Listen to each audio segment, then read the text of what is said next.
లూదియా గురించి చదువుతున్నప్పుడు నాకు చాలా ఆశ్చర్యం అనిపించిన మాట ఏంటంటే, ఆవిడ దైవభక్తి కలిగిన స్త్రీ.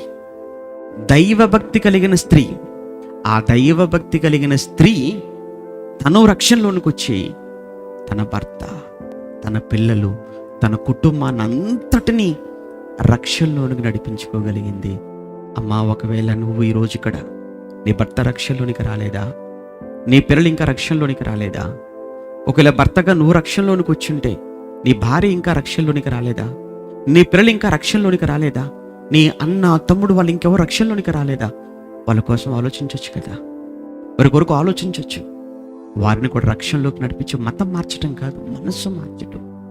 ఎంత నెమ్మదిగా ఉంటామండి నిజంగా ప్రభువులో ఉన్నప్పుడు, ఎంత నెమ్మదిగా ఉంటామండి. ఏ ఉన్నా లేకున్నా, ఎంత కష్టమైన, ఎంత బాధ అయినా, ఎంత శ్రమ అయినా, ఎంత వేదనైనా, ఎలాంటి పరిస్థితుల్లోనైనా కానీ చాలా నెమ్మదిగా ఉంటామండి. ఏమండి మీరు ఇవన్నీ ఎలాంటి మీరు భరించగలుగుతున్నారు? ప్రభు అండి, ప్రభు వాక్యం. నీ వాక్యమే నన్ను బ్రతికించెను, బాధలలో అది నాకు నెమ్మదిని ఇచ్చెను. దేవుని వాక్యం బ్రతికించింది.